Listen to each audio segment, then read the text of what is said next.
Flow, l'actu de demain. Bonjour Déborah, Bonjour Guillaume. bienvenue dans Flow. Merci. Merci à toi d'avoir accepté mon invitation. Alors comme tu le sais, chez Flow, on va à la rencontre d'experts, d'entrepreneurs qui remettent en question le monde actuel et proposent quelque chose de nouveau pour repenser le monde de demain.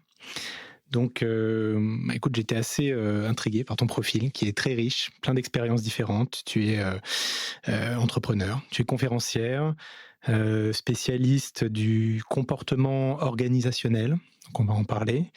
Tu te définis aussi comme sparring partner, formatrice. Tu es spécialisée dans la culture d'entreprise, le leadership. Donc, il y a plein de choses intéressantes à dire autour de ça. Si tu veux bien, je pense qu'on peut commencer par faire un petit focus sur toi. Est-ce que tu peux nous dire qui tu es et ce qui t'anime? Merci Guillaume. Je suis ravie d'être là avec toi aujourd'hui. Ce qui m'anime, c'est de créer le mouvement, d'être dans quelque chose qui permette d'avancer et de lever les blocages. Donc, c'est vrai que ça suscite un certain nombre d'angles de vue. Et Mhm. je pense que ce qui me caractérise, c'est d'aller toujours chercher, d'aller toujours apprendre et d'être un peu comme un chercheur qui va essayer de trouver par quel biais il faut passer pour arriver à dépasser l'obstacle. Ok. Et voilà, donc c'est vrai que tous ces sujets-là sont des déclinaisons pour moi d'un même apprentissage, qui s'est fait tout au long de la vie et qui, me permet d'accompagner, les entreprises, les dirigeants, d'avoir un impact et de leur permettre en fait d'être, ce que j'appelle la meilleure version d'eux-mêmes. D'accord, ok. Et donc, au cours de ton parcours, comme tu le disais, tu as voulu expérimenter plusieurs domaines. Mmh. À la fois pour les découvrir, pour te former, pour mieux comprendre certaines facettes d'un problème. Et donc, tu as aujourd'hui, on en parlait tout à l'heure, une vision assez globale du coup des choses, parce que tu es passé par un parcours assez riche, Mmh. école de commerce, du droit, du théâtre, la psychothérapie, enfin, tu as fait beaucoup de choses différentes. Et donc, aujourd'hui, tu as une vision assez riche, en fait, des choses. Oui, parce qu'un problème, il a plusieurs aspects. Ne pas intégrer, des notions de psychologie quand on accompagne, d'être simplement sur une dynamique de boîte à outils, abstraction faite de la singularité de la personne, de son histoire, de son background. Ben, c'est très limité selon moi, Mmh. donc je crois qu'il y a vraiment quelque chose de, très personnel à écouter, chez chacun, ce qu'il incarne, comment il l'incarne ou qu'est-ce qui l'empêche de l'incarner parfois. Et donc c'est vrai que ça, c'est un angle important et ensuite, bah, évidemment, ne pas tenir compte de comment on fonctionne, c'est quoi, notre cerveau, notre corps, comment on l'écoute, comment on l'appréhende. C'est vrai que le théâtre aussi a été un moyen d'apprendre Mmh. ça, mais les neurosciences, en complément. Donc je suis un peu allée dans plein de directions différentes qui aujourd'hui, se rassemblent pour avoir une grille de lecture la plus exhaustive possible, même si on reste des énigmes toujours, mais bon, en tout cas de permettre Ouais. d'avoir des clés d'entrée différentes. Et ce cheminement, tu l'as fait un peu au hasard, par envie, passion? Tu avais un plan préétabli dès le début ou Mmh. tu as commencé par le droit? J'ai commencé par, une double formation en droit et finance, et ensuite j'ai fait mon troisième cycle, en école de commerce à l'ESSEC. Mais, je faisais les cours Florent en Voilà. parallèle. Voilà. Et on me disait: «Mais pourquoi? C'est quoi le lien?» Il y a pas de lien, Mmh. a priori, et j'ai mis du temps à comprendre le lien. Mais j'avais besoin en effet d'un espace un peu créatif et expressif et puis aussi, de quelque chose de très pragmatique. Et pour répondre à ta question, je pense que j'ai toujours été passionnée par l'humain, mais que l'humain, il manquait une dimension un peu, concrète. Le monde réel, c'est pas juste, Mmh. intellectuel, et donc j'ai aimé aussi le côté business et j'ai cherché à réunir les 2 en profondeur. Il y a une phrase comme ça de Nietzsche, pas tout à fait, exacte peut-être, mais qui dit que l'enjeu, c'est d'être, superficiel en profondeur. Mmh. Voilà. Et donc j'aime bien cette idée-là. C'est qu'en fait, il s'agit pas juste, d'entretenir, son quotidien, de faire du business. Il s'agit aussi d'incarner, de porter. Donc ça demande à la fois, la capacité à aller creuser en profondeur et en même temps de l'agir, dans une vie, sociale et économique. D'accord, effectivement, je comprends mieux, c'est vrai que tu as une certaine complémentarité entre, droit, finance d'un côté, les cours Florent de Mmh. l'autre. Tu es allé chercher encore un peu plus de complémentarité, tu as fait une licence en psycho, Mmh. acupuncture. Mmh. Oui.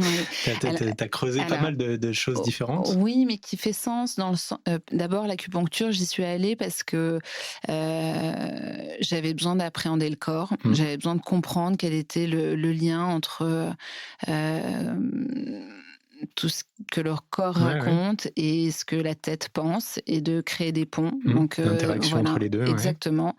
Et tu évoquais le comportement organisationnel Ouais. tout à l'heure et souvent j'ai l'image quand, je l'aborde de l'entreprise, de la personne morale comme une personne physique finalement et où l'enjeu c'est d'aller, mettre des points, des aiguilles, Mmh. d'aller faire des liens, de Ouais, faire ouais. circuler des choses à l'intérieur de l'organisation comme on ferait, des aiguilles d'acupuncture, dans un accompagnement, de la personne physique. Donc Mmh. finalement, l'image du comportement organisationnel, c'est un peu l'image, de l'acupuncture. En tout cas, on Non, peut non, y moi voir j'aime bien un l'idée. parallèle. Ouais, Mmh. puis, une fois de plus, dans, ton cheminement, dans ta quête quelque Mmh. part, hein, on sent le besoin de comprendre, l'univers du travail, en tout cas sous ses aspects juridiques, financiers. Mmh. Ensuite, peut-être, l'image qu'on donne de nous, en tout cas via le l'acting, les Mmh. cours Florent. Ensuite, comprendre ce qu'il y a derrière le masque via Mmh. la psychologie.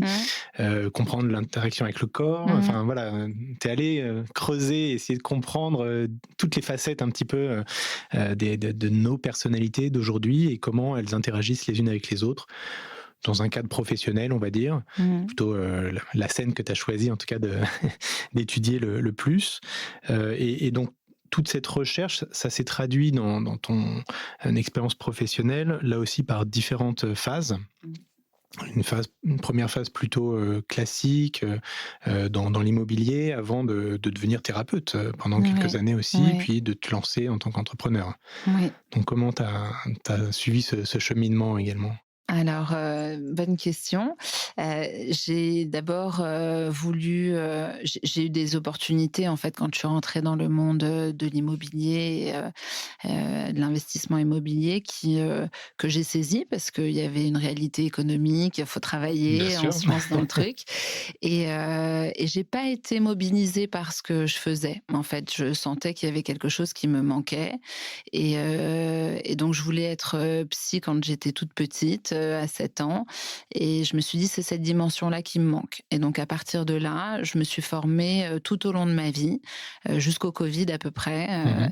et donc comme je te le disais un petit peu, c'était l'idée de croiser, la psychologie et le monde des affaires pour justement sortir d'une posture, pour pouvoir incarner quelque chose, un message, pour pouvoir aussi, avancer. Parce que j'ai l'impression que les gens sont souvent bloqués dans des choses qu'ils savent pas nommer ou Mmh. identifier et que c'est dommage. Donc, quand on a un peu cette envie d'avancer, d'évoluer, de progresser, bah, j'aimais bien être un petit peu celle qui permet ça et qui accompagne ça.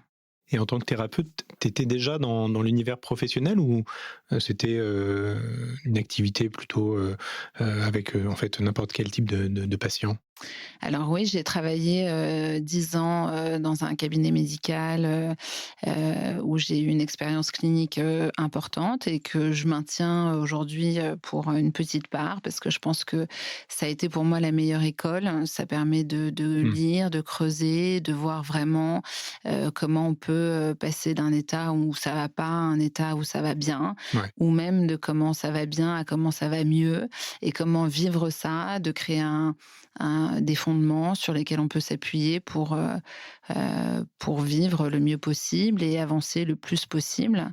Donc oui, ça a été un élément important et je voulais pas trop abordé le monde de l'entreprise justement de manière un peu factice parce que, Mmh. à l'époque, enfin, le développement personnel, c'est devenu un peu une mode, mais c'est aussi un peu, du greenwashing. Enfin, il y a Ouais, aussi, ouais. voilà et je voulais pas, incarner cette dimension-là. Mmh. Je voulais vraiment que les choses, aujourd'hui, je viens d'écrire justement un article dans l'Express sur les absurdités managériales, Mmh mh. où en gros partage le fait que on utilise des mots en veux-tu en voilà, mais Oui. qui sont très creux, très vides de sens et j'avais pas envie de porter ça. Ouais, donc tu as voulu aussi asseoir une certaine expertise. Oui, Mais tu étais dès le début, tu t'es positionné en tant que thérapeute, aux côtés du monde de l'entreprise, dès le début ou ça s'est fait progressivement, ça s'est fait Ça s'est fait progressivement. progressivement, Je OK. l'ai fait avec je l'ai fait tôt et on me l'a D'accord, demandé, mais auprès de personnes qui pouvaient entendre ça. Voilà et quand on me OK. demandait, juste de voilà, de faire Mmh. le job pour, montrer que, dans les entreprises, on prend soin, des salariés, ben, là, je déclinais. Mmh. Donc c'est vrai que ça a demandé une Ah oui, quand certaine, c'était un peu, oui, oui, justement ouais, superficiel, quoi. ouais OK. et aujourd'hui, j'ai pu poser ça et ça fait que ce que je fais est super intéressant. Et donc c'est là que tu t'es dit que tu voulais, là, tu avais trouvé quelque chose qui t'animait Ouais, et tu voulais t'y consacrer pleinement, mmh, monter en puissance et donc c'est là que tu as créé ta propre structure oui, pour, accompagner, les dirigeants exactement. du monde de l'entreprise. Oui. OK. Et alors comment tu t'es, au début, comment tu as commencé à choisir tes missions, tes projets, les personnes que tu souhaitais accompagner? Donc tu disais que tu évitais d'accompagner des projets qui te semblaient un peu factices. Mmh. Tu arrivais à faire la part des choses, comment tu arrivais à trouver des projets qui vraiment, t'animaient? Faisait sens pour moi. Heu, que du bouche à oreille. Ouais. Ça a été que du bouche à oreille et justement dans mon cabinet, j'avais pas mal de gens, qui étaient, à des hauts postes, dans des grandes boîtes et qui, vivaient soit la solitude du dirigeant, Mmh. soit des questions, un peu existentielles, puis il y a des tranches de vie et c'est là que je me suis dit: «Bah, en fait, le pont il est là». Il y a des personnes comme ça dans les boîtes et en travaillant avec eux et en échangeant avec eux sur, la possibilité de les accompagner aussi dans leur poste, dans toutes leurs casquettes, Mmh. ben, le pont s'est fait assez naturellement et vraiment c'est le bouche à oreille, les recommandations, c'est des relations de Mmh. confiance et puis, il y a pas meilleure façon d'en parler que quelqu'un qui l'a Ouais. expérimenté. Ça, c'est sûr et Mmh. donc ça pouvait être sur des missions très individuelles, genre vraiment Mmh. accompagner le dirigeant, Mmh. dans une crise, personnelle, Mmh. existentielle, Mmh. qu'il pouvait traverser et l'aider à la surmonter. Mmh. Ça pouvait être aussi des missions un peu plus larges sur, comment redéfinir, la culture d'entreprise, Mmh. ce genre de missions également? Oui. Souvent, je donne l'image, quand, je démarre un accompagnement de l'arbre.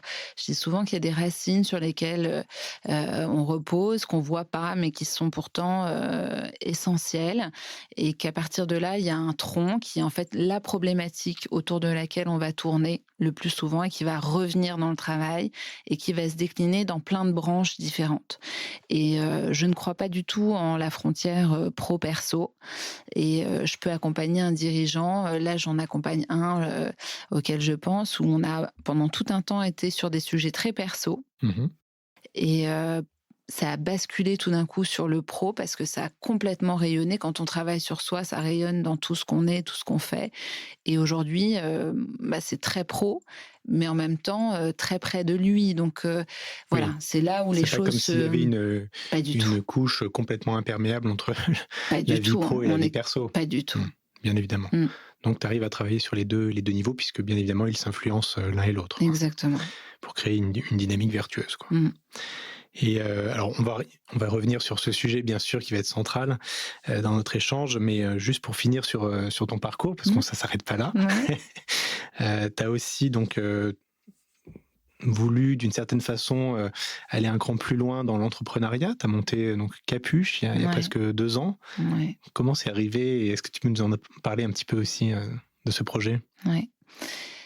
C'est arrivé à un moment où, avec le confinement, je me suis rendu compte que j'étais déjà confinée.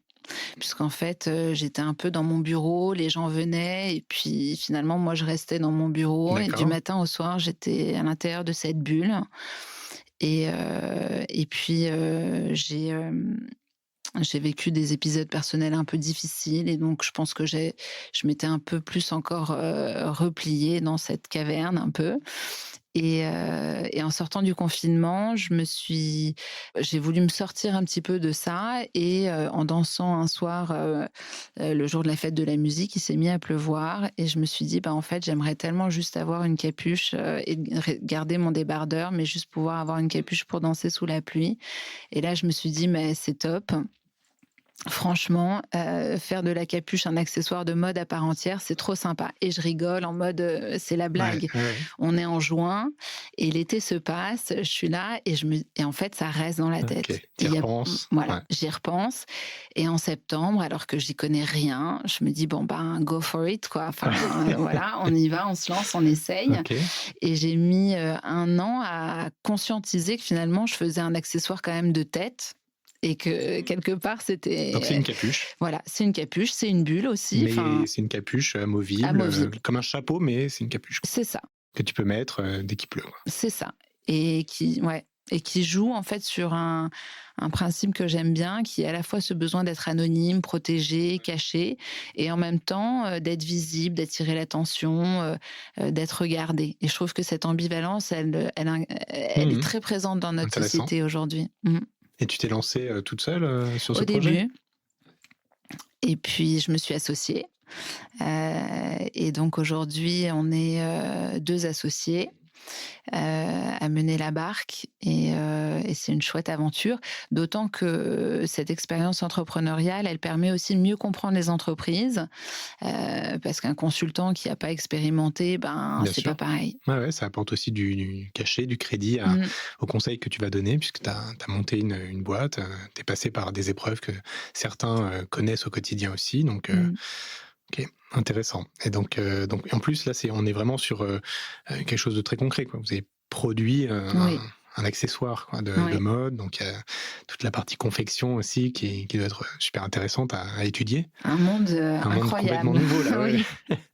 Tu es vraiment sorti des sentiers battus et donc aujourd'hui, vous êtes combien tu dis qui travaillent sur Capuche, Alors, on a, une personne qui travaille avec nous, en full time et ensuite on a beaucoup de prestataires, externes, bah, notre atelier, l'équipe marketing, très doué heu, d'ailleurs parce que je trouve que visuellement, c'est très fort, ça le branding est très réussi quoi, très, chouette, très sympa, merci, ouais. merci beaucoup. Non, ça donne envie, c'est très, très cool, ouais. OK, donc là, une expérience entrepreneuriale, éditorialiste à l'Express depuis un mois, Oui, tout récent, c'est ça. donc bon là, il y a quand même un parcours assez cohérent, hein. Mmh. C'est sûr que là aussi avec, ce qu'on vient de dire, on comprend bien, l'idée que tu puisses, commencer à apporter de la valeur dans certaines tribunes, et apporter ton regard, toi qui est dans ce milieu depuis un certain nombre d'années, qui a accompagné des dirigeants, donc tu commences à avoir une vraie expertise sur le monde du travail, tu fais des conférences également régulièrement et donc maintenant, éditorialiste à l'Express et également cette année, tout récemment, une nouvelle, aventure avec Philippine Dolbeau, Oui, Out Thinkers. oui. Alors qu'est-ce que c'est que ce nouveau projet? Finalement, c'est la concrétisation de quelque chose qui permet de, continuer à renforcer ce besoin de complémentarité. Parce qu'aujourd'hui, en effet, j'interviens beaucoup sur des sujets de leadership, de courage managérial, d'accompagnement de la transformation avec, plein d'angles possibles. Mais on peut pas tout faire et être à toutes les places. Donc, je peux être, sensibilisée à plein de choses, mais pas non plus, compétente à tous les endroits.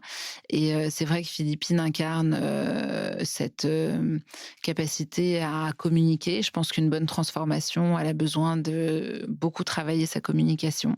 Donc on a voulu, combiner, mon expertise et la sienne.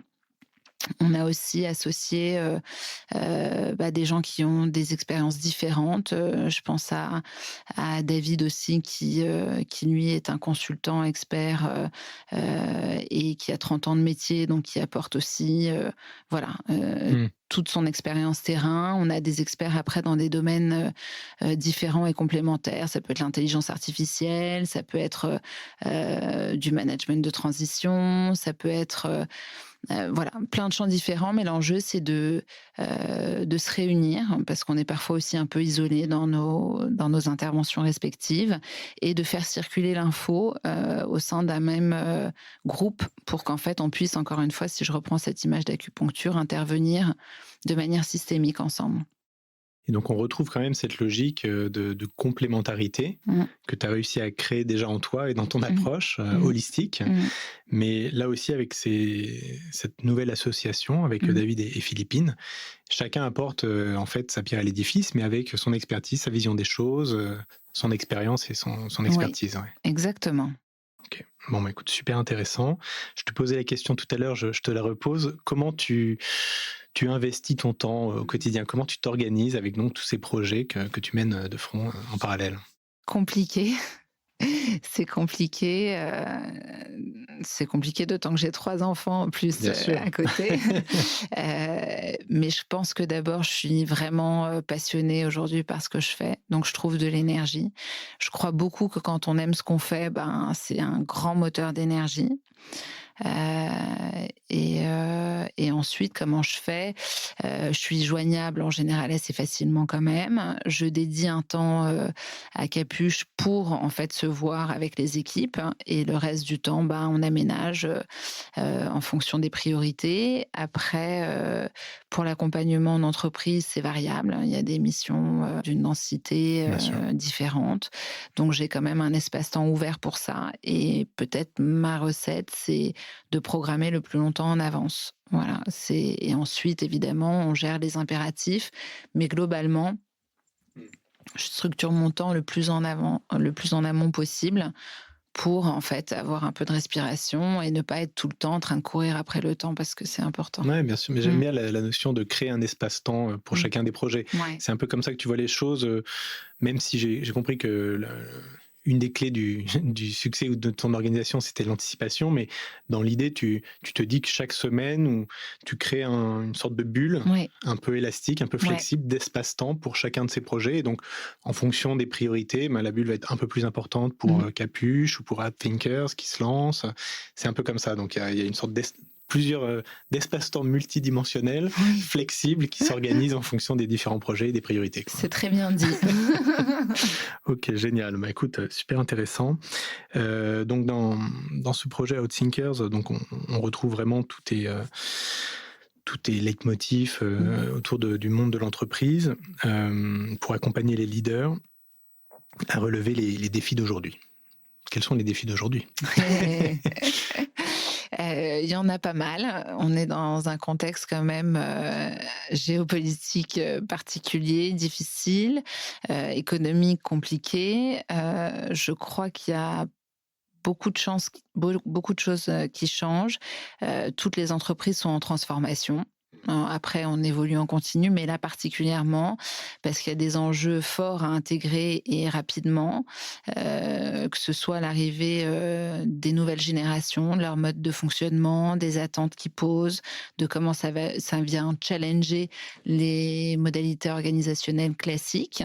Ça, c'est un énorme, point, qui me semble essentiel de prendre en compte. Ensuite, il y a, un nouveau leadership, qui s'installe et qui demande, justement d'être, authentique. Je crois que, on est dans une société où, le «bullshit» entre guillemets ne marche plus. On sature un peu. Ouais. Ouais. Et donc, le parler Ouais. vrai, c'est fondamental, presque plus en effet depuis le Covid, parce qu'on a été confronté au changement brutal, à l'incertitude, au fait que finalement on pouvait pas tout prévoir, et je pense que ça donne des indications sur le leadership d'aujourd'hui et de demain qui doit en fait, investir l'impermanence, et je crois que typiquement, c'est pas quelque chose, qu'on a l'habitude de faire, et l'impermanence fait partie intégrante de la vie. La seule constance, c'est le changement. Exactement. OK, et d'ailleurs, est-ce que les 2 sujets que tu viens d'évoquer, sont liés d'une certaine façon? Est-ce que l'arrivée des nouvelles générations pousse le leadership de l'ancienne génération à se à faire une mutation Oui. et justement aller vers un nouveau style de leadership plus authentique Mmh. pour répondre aux valeurs, naissantes de la nouvelle génération? Tout à fait, tout à fait. Je crois que la valeur travail, évolue beaucoup, en effet, un bon leader, c'est quelqu'un qui s'est fédéré autour du sens, que, gagner de l'argent n'est plus suffisant, en fait, pour mobiliser les troupes et qu'aussi, les gens ont besoin de sentir qu'ils sont reconnus et qu'ils évoluent. Tu vois, je pense que, peut-être de manière assez intensive, je me suis intéressée à plein de choses, mais ce sentiment d'évoluer, je crois que c'est l'attente, des gens aujourd'hui dans une boîte, de pouvoir, gagner, des compétences, de Ouais. pouvoir découvrir des univers différents, de pas être cantonné à un domaine d'expertise justement. Je crois que Ouais, l'évolution, ouais, la flexibilité, on voit beaucoup de reconversions, de personnes qui effectivement prennent conscience à un moment, que bon, ce qu'ils font depuis X années, en fait, oui.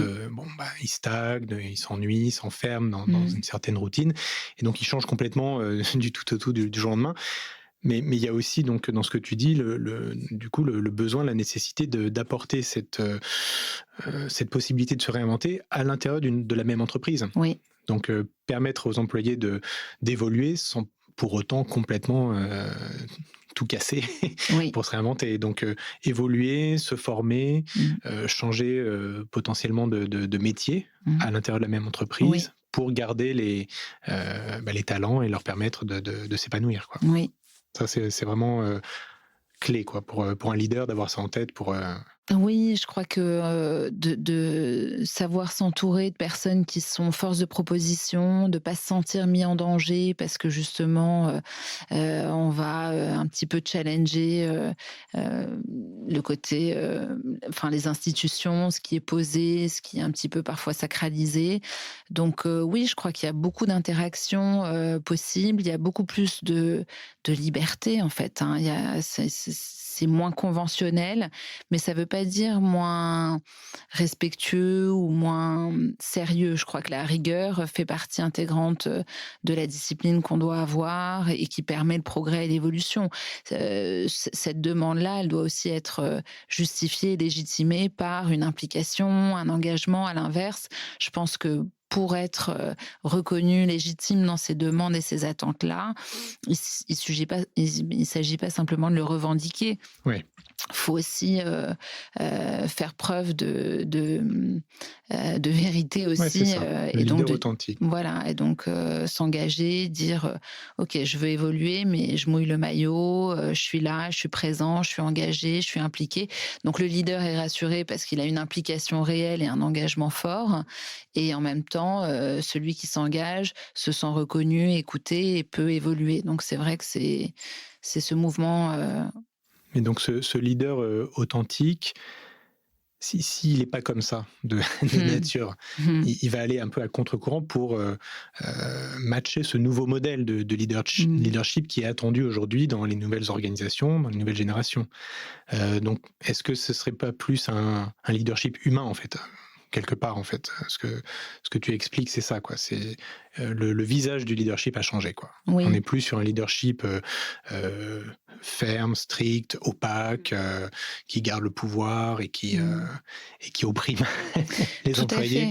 fait. La tendance est complètement inversée. Le leadership Mmh. doit être humain, Mmh. empathique, accompagner, donner du sens et Oui. ouais, c'est plus ça, ouais, OK. Oui, oui, ce matin, j'étais dans une grande boîte, où justement je rappelais que le mot autorité, ça veut dire faire grandir.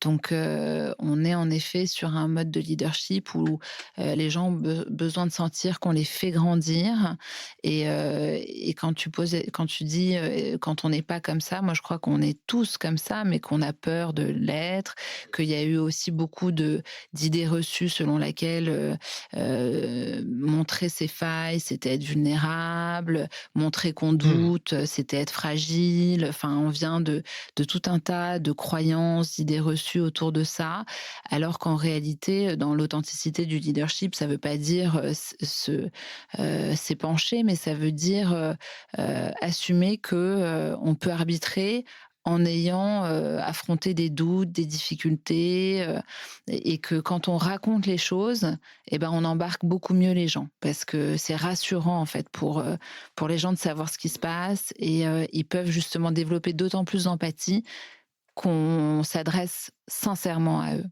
Et ça marche quelles que soient les générations? C'est-à-dire que ce changement de leadership, donc on l'a compris, il est attendu par les nouvelles générations, Mmh.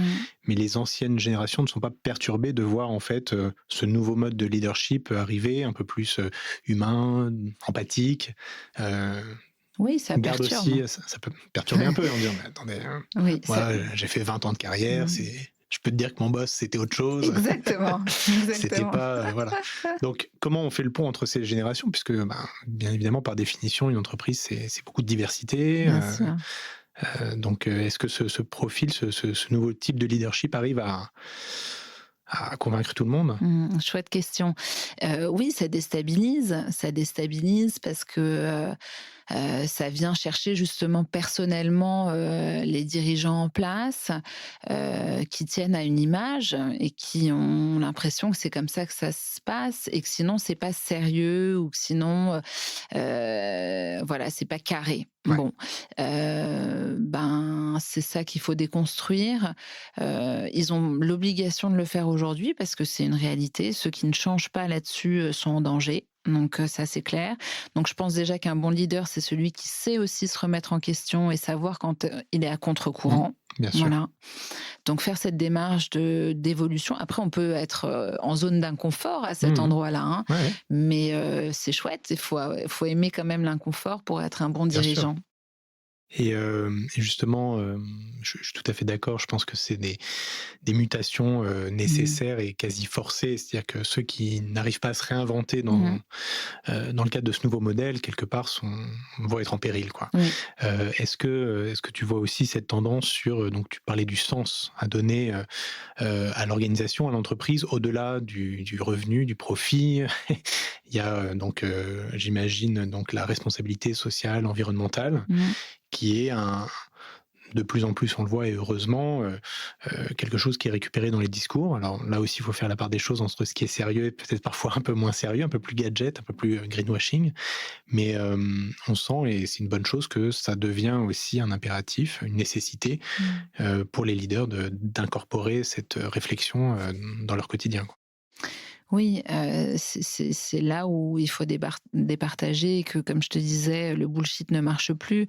On a besoin de sens, mais il a besoin d'être, vrai et porté et incarné. Donc un dirigeant qui, va faire ça de manière un peu, marketing, ben, ne va pas fédérer. Là où, ceux qui justement vont porter, un sens, un impact. En fait, les gens veulent avoir un impact et c'est ce qui crée une solidarité.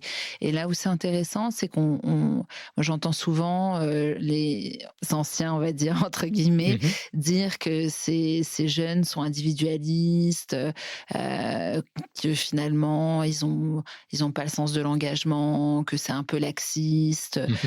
le télétravail, c'est pas sérieux, tout ça. Par exemple, ouais, c'est un vrai Voilà sujet, ouais. et alors qu'en fait, je crois pas. Je crois que, le fait de donner du sens, le fait aussi de responsabiliser et d'autonomiser, Mmh. les membres de l'équipe va, développer du collectif et que finalement, plus on va, travailler l'individu, plus on peut aussi potentiellement fabriquer un collectif fort. C'est comme une équipe, de foot où en fait, chacun doit travailler, pour être, le plus fort possible et en même temps, ça n'existe que parce que c'est un collectif, que parce que c'est une équipe et donc le fait du sens permet justement de fédérer beaucoup et de rassembler ces individus autour, du collectif. Là où, finalement, quand le collectif primait, l'individu s'effaçait pas mal. Donc les personnalités C'est propres, vrai. les Ouais, singularités ouais. de chacun s'effaçaient pas mal et donc là, on rend la possibilité d'afficher, d'affirmer et d'habiter une singularité et au nom du collectif et ça, Mmh. je trouve ça hyper intéressant. Donc là, on revient sur, vraiment ce qui est central dans ton approche, dans ta vision des choses et donc ce fameux comportement Oui, organisationnel. exactement. C'est vraiment central dans ta réflexion, donc comme tu le disais, l'individu, le collectif et les liens que ça va Ouais, avoir entre l'individu, le collectif et l'organisation, quoi. ouais. Plus on va séparer, de la même manière comme je te disais, c'est pour ça que c'est le rassemblement comme on peut séparer la tête et le corps. Mmh. Si on sépare l'individu, le collectif et l'organisation, ben, en fait, on passe à côté, de la circulation des choses. On a tous un impact, les uns sur les autres. On le voit dans la biodiversité, on le voit, tout le temps partout. Donc, oui, ce comportement organisationnel, il fait sens aujourd'hui et je le défends beaucoup, parce que, on peut plus, aborder l'individu et le développement personnel d'un côté, faire du team building pour le collectif et Ouais. prendre des décisions stratégiques au niveau organisationnel, c'est trop dommage. Ouais, donc c'est aussi, la nécessité d'avoir une vraie cohérence, Oui, quoi. Donc tu parlais d'authenticité, mais c'est lié, quoi. oui C'est et de faire des ponts, oui, de si re tu fais, ouais, un team building le lundi, en disant: «On est les meilleurs amis du monde» et puis que le mardi, tu sacs tout le monde, exactement. ça marche pas, quoi. Enfin, Ouais, faut qu'il y ait une cohérence. ouais.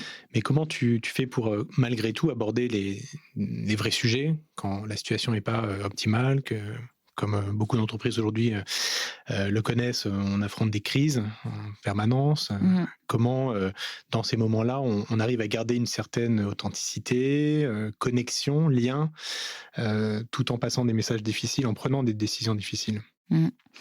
En expliquant pourquoi, dans quel sens, en montrant qu'à un moment donné, ben, on est confronté à une réalité et que, c'est en tenant compte de cette réalité qu'on peut avancer et progresser et que d'entretenir le mythe, le rêve ou le fantasme, ben, c'est entretenir une illusion qui fragilise beaucoup et c'est vrai, je crois que le réel est rassurant. Souvent, on minimise, on l'appréhende Mmh. même.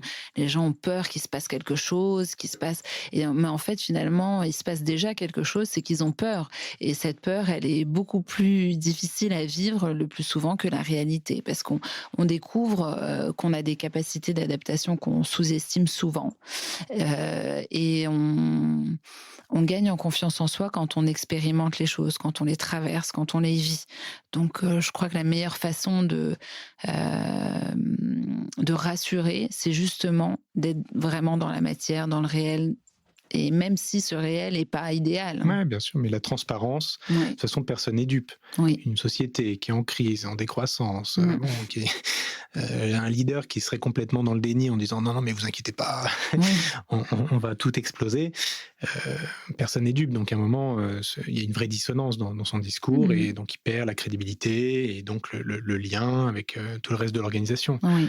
Alors que s'il y a un discours de transparence, bah, tout le monde entend enfin ce que tout le monde savait déjà et donc ça rassure de voir que, on n'est pas en train de nous raconter des salades et donc ça renforce même le lien, même si Oui. la situation est Ça difficile, quoi. ça renforce et puis justement ça fédère beaucoup parce que, quand, on demande, on dit: «Bon, bah, voilà, là j'ai besoin de vous pour, traverser la tempête».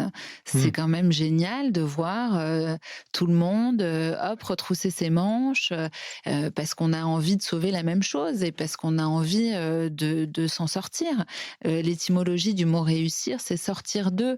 Mmh. Donc, voilà, réussir, c'est pas juste, une image, c'est vraiment réussir à traverser des épreuves. Il n'y a pas de réussite sans épreuve. Donc avoir une approche la plus holistique possible, Oui. sincère, authentique, Mmh.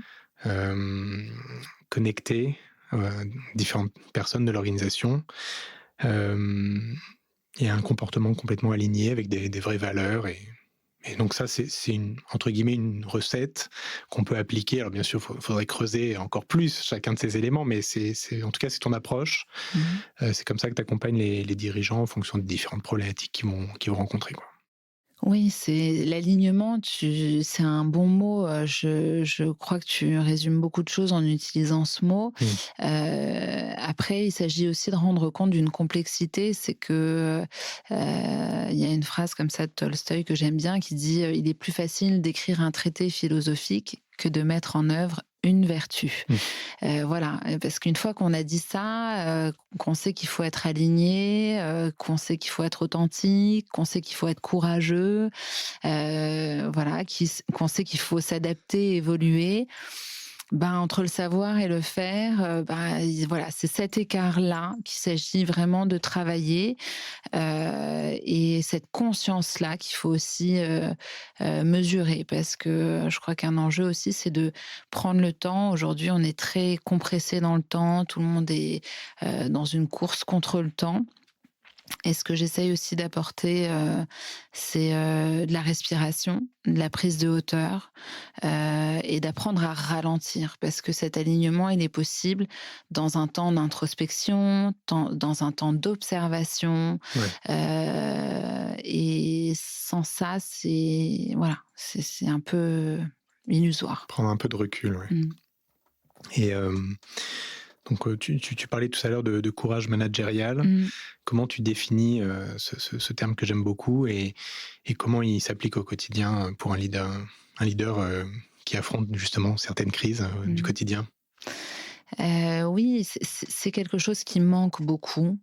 Encore une fois, parce qu'on vient, frapper, sur des freins psychologiques qui sont la peur pour beaucoup. On a souvent quand même envie de plaire, on a envie d'être aimé, donc faire preuve de courage, c'est souvent en fait, accepter qu'on puisse être en désaccord, qu'on puisse, ne pas s'entendre, et je pense que c'est pas facile. Donc il y a encore cette idée, le courage, si c'est une valeur incroyable, c'est que c'est pas facile. Et ce qui le définit, c'est Jean Kelevitch qui dit: «Il faut commencer par le commencement et tout commence par le courage».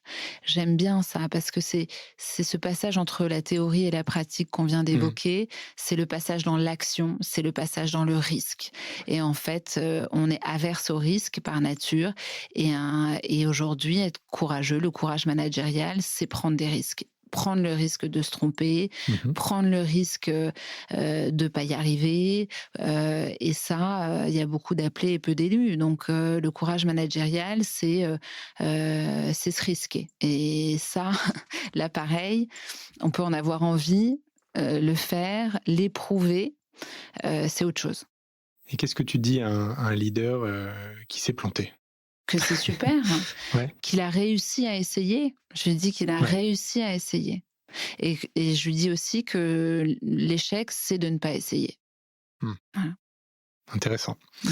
Donc il faut essayer. Mmh. Il faut de l'audace, Oui, en plus de cette prise de risque, oui, faut tenter des choses, oui. ouais. Oui, il faut tenter des choses. Après, évidemment, cette audace, et cette liberté, elle peut se réfléchir, hein, c'est pas non plus, de la Oui. témérité obligatoirement. C'est être à mi-chemin, entre la lâcheté et la témérité. C'est être dans un équilibre entre, j'ose et en même temps je réfléchis, je mature, voilà, je mesure. Et là, on parlait tout à l'heure de donner un sens à une organisation, à une entreprise. Donc on a beaucoup parlé, de culture d'entreprise, toutes les startups avaient défini leurs valeurs, Mmh. même ensuite les grands groupes, hein, les 4 valeurs essentielles, tout ça. Mmh. Donc il y a eu beaucoup de caricatures autour de ça, hein. Ouais. C'est devenu un peu, justement bullshit, mais je pense que ça reste quand même fondamental. Mmh. Comment aujourd'hui on aborde ce sujet qui a peut-être été un peu galvaudé et comment on en fait quelque chose de pertinent? Ouais, super question. C'est vrai que on peut pas faire sans, et en même temps, comment on fait avec? Qu'est-ce que ça veut dire? Parce c'est des grands mots, Et en fait, l'enjeu, c'est d'être aligné sur ce qu'on met derrière. Je pense que ce qui manque beaucoup, c'est qu'on va dire, voilà, c'est ça nos valeurs, mais je sais pas, si on prend par exemple la justice, ben, selon Faut s'y tenir après. oui, et puis ce qu'on entend par là, hein, c'est-à-dire, ce qui va être juste, Mmh. pour toi n'est pas forcément juste pour moi. Donc, on utilise des grands mots qui sont un peu des valises et dans lesquelles chacun met un peu, sa représentation du mot et on n'est pas, en accord sur ce que ça porte. Donc, vite les valeurs perdent leur substance.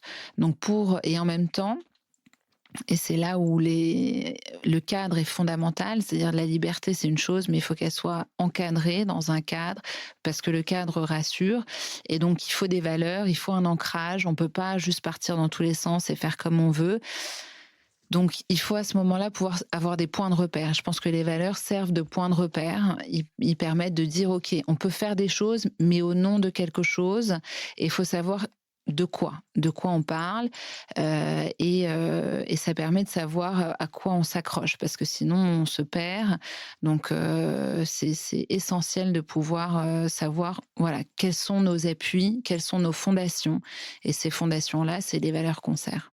Il faut les incarner, ouais. Mais c'est vrai Oui. que c'est devenu un exercice extrêmement périlleux parce que, Mmh. bah, c'est tellement devenu un cliché que Oui. puis aujourd'hui, effectivement, un grand groupe qui sort, 4 valeurs, vues et revues, qui n'incarnent pas du tout la culture de Bah oui, l'entreprise, c'est pire que tout. Vaut mieux pas qu'ils fassent cet exercice, exactement. quoi. Vaut mieux ne Ouais. rien faire. Ça, c'est sûr.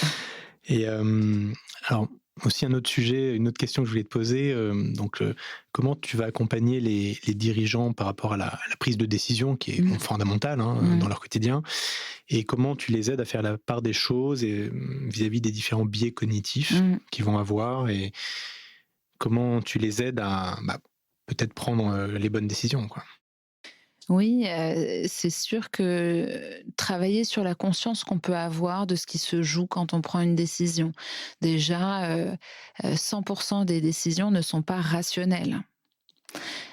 C'est déjà important de le savoir, Ouais, donc de et c'est pas mesurer, grave. et c'est pas grave. Il y a de l'intelligence émotionnelle, nécessaire aussi, Exactement, ouais. d'où Ouais. l'importance de l'accueillir, de la Mmh. reconnaître et de l'accompagner et d'entendre ce qu'elle raconte, parce que, le fait d'être à l'écoute, de ses émotions, le fait d'être à l'écoute de ses intuitions, de ses sens, donne beaucoup de clés et de grilles de lecture. Donc, savoir comment on fonctionne, savoir les biais cognitifs qui se jouent, comprendre aussi comment ils se sont créés, qu'est-ce qu'ils viennent entretenir, qu'est-ce qu'ils viennent, il y a ce qu'on appelle la dissonance cognitive qui fait qu'on a une capacité très, très forte à tout de suite raisonner pourquoi on a fait un choix plutôt qu'un autre, alors qu'en fait, c'est juste un argumentaire qu'on se construit de Ouais. manière à se rassurer sur le choix qu'on vient de faire. «Ah non, mais c'était parce que, non, mais évidemment, mais s'il y avait pas eu ça, j'aurais pas fait ci» et Mmh cetera. mh. Donc on a une vraie intelligence dont il faut se méfier à construire quelque chose qui en fait nous coupe de qu'est-ce que ça dit de nous. Donc je crois que, permettre à un dirigeant de prendre la bonne décision, c'est, d'entendre comment ses choix parlent de lui Ouais.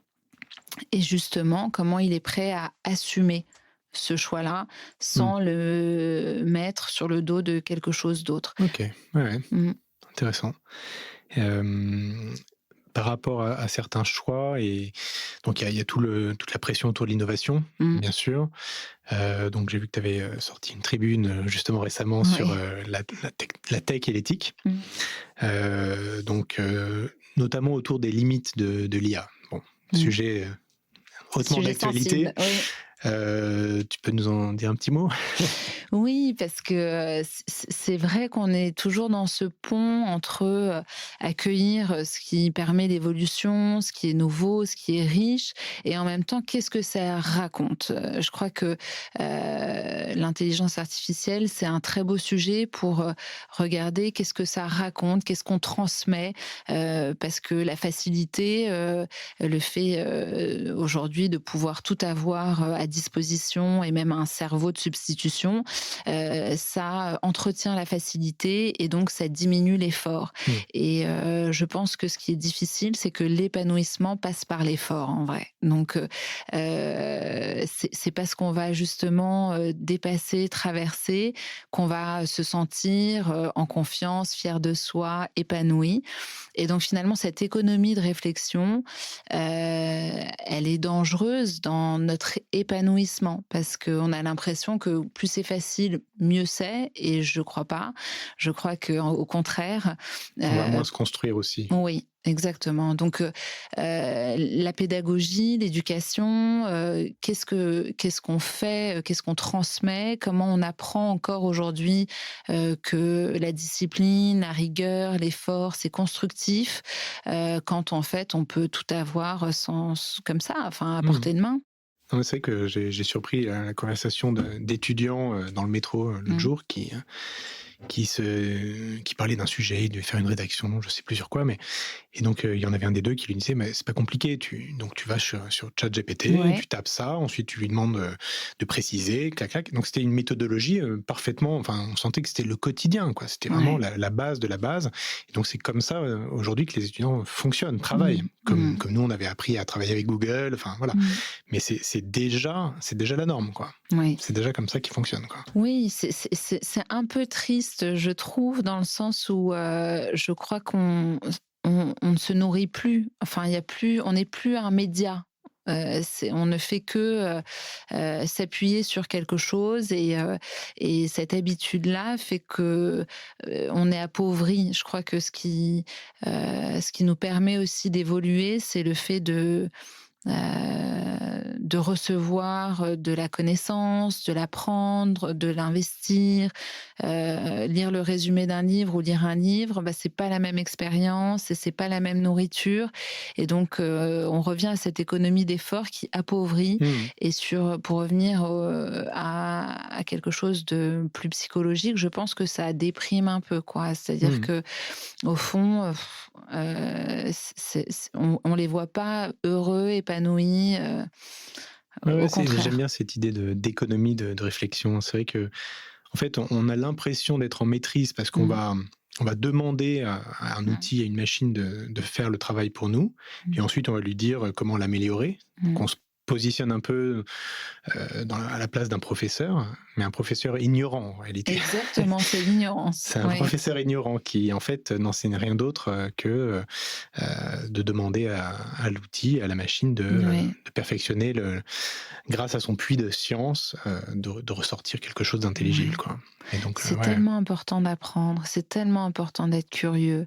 C'est vraiment, un cadeau, enfin une richesse énorme. Je crois que c'est ça qu'il faut comprendre, c'est que plus, on s'appauvrit, plus on donne une valeur à la richesse économique, quelque chose qu'elle ne peut pas apporter. Je crois que vraiment, c'est la richesse qu'on a à apprendre, à sortir d'une ignorance et les dangers de l'ignorance aussi parce que je trouve que, ne pas avoir d'exigence à cet endroit-là, c'est dangereux. C'est dangereux parce qu'on perd des qualités de, critique, on perd des compétences à réfléchir, à challenger, mais que ce soit, nos gouvernements, que ce soit, les modèles autour de nous, si on sait plus réfléchir et penser, par soi-même, ben, en fait, on est aliéné.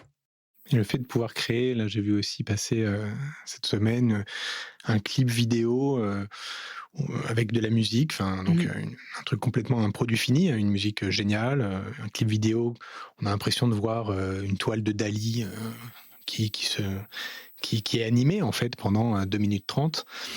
Alors que, la personne qui l'a faite n'a sûrement fait, enfin, aucune étude en la matière. Enfin, c'est juste elle a Ouais. pris les outils qui sont déjà tellement perfectionnés, qui nous donnent la capacité de créer quelque chose d'incroyable. Hem, donc effectivement, c'est une vraie économie de réflexion, de curiosité, mais le résultat est quand même assez incroyable. Oui. Est-ce que ça ouvre pas en fait, la porte à quelque chose de complètement nouveau qu'on n'arrive pas encore à imaginer? Peut-être encore plus de créativité? Mmh. Oui, oui, évidemment que c'est aussi extrêmement intéressant et qu'il ne s'agit pas du tout de l'exclure. Je crois que ce qui fait la différence entre quelqu'un et quelqu'un d'autre, c'est pas de faire quelque chose, c'est comment on le fait. Mmh. Je crois qu'en effet, ça serait se couper de tellement de choses que de ne pas intégrer l'intelligence artificielle dans tout ce qu'elle apporte. Mmh. Mais bon, c'est comment on le fait, dans quelle intention. Ouais. C'est ça qui change tout. C'est si c'est justement pour, se, défaire d'une réflexion ou d'une créativité, alors ça appauvrit. Ouais, c'est Si ça. par contre ça vient en effet être une source de quelque chose qu'on est en capacité de s'approprier et de transformer, alors oui, bien Mmh. sûr, pourquoi pas. Est-ce qu'il y a des, sûrement, hein, mais est-ce qu'il y a des leaders, inspirants, qui t'ont particulièrement touché au cours des dernières années? C'est une question difficile. Oui, il y en a. Après, je sais pas comment répondre à cette question parce que, hem, c'est beaucoup en train de bouger. Donc Mmh mh. je crois plus, enfin là je vois, j'accompagne des gens qui sont en train de devenir, Mmh. les leaders de demain, qui sont dans cette génération enfin qui ont aujourd'hui entre 40 et Mmh. 55, qui pour moi vont être, des figures très, très importantes, OK. et qui ont, toutes les qualités requises donc qui me confortent beaucoup, sur ce qui est en train de se construire. Et donc là, est-ce que tu as des quels sont les projets un peu de 2025, sur quoi tu vas te concentrer plus, sur quoi tu vas mettre le curseur ou gonfler la bulle, espace-temps dont on parlait, tout à l'heure? Donc peut-être les nouveaux projets que tu viens de lancer avec Outsinkers? Alors oui, c'est vrai qu'accompagner la transformation, c'est, ce qui fait sens aujourd'hui pour moi de pouvoir, vraiment accompagner l'entreprise dans toutes ses dimensions. Ça me plaît beaucoup. Donc, c'est vrai que je pense que, en étant, dans l'inspiration, dans la réflexion, dans la Mmh. communication, dans le leadership, dans l'expérimentation, voilà, je pense qu'investir ces pans-là, ça me parle beaucoup. Et puis, aussi, développer mon activité entrepreneuriale, vivre encore un peu plus, commencer, de grandir, commencer d'évoluer, commencer de se réinventer. C'est aussi un champ qui me semble extrêmement important OK. et puis tout ça de le faire dans un rythme, qui, respecte le temps nécessaire à l'évolution des projets et puis, qu'est-ce que je pourrais dire? J'ai envie de voir grandir le plus de potentialités. Mmh. Et est-ce que tu arrives à t'appliquer certaines de tes Mmh. recommandations? Est-ce que tu arrives à faire des pauses, à prendre un peu de recul par rapport Mmh. à ton quotidien assez, intense? Ouais. Oui, alors, je retrouve beaucoup chez les dirigeants une qualité commune qui est de faire du sport. Ouais. Je crois que c'est une hygiène de vie, donc j'en fais aussi. Ça me semble totalement incontournable.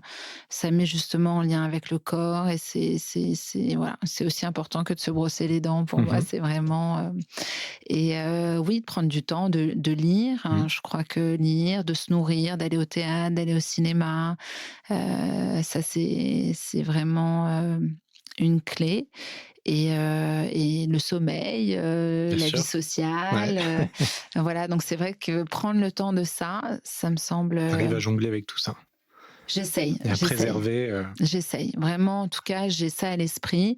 On y arrive parfois mieux que, voilà, c'est toujours un challenge, mais oui, c'est vraiment plus ça va, plus je mesure à quel point, ça rend, aussi plus productif. mmh, Je me faisais la réflexion en septembre dernier, après avoir fait une belle coupure pendant l'été, je me trouvais plus là, plus en fait, je voyais que la qualité de ce que je pouvais apporter était meilleure. Donc il faut mmh. aussi, s'autoriser à se reposer. Mmh.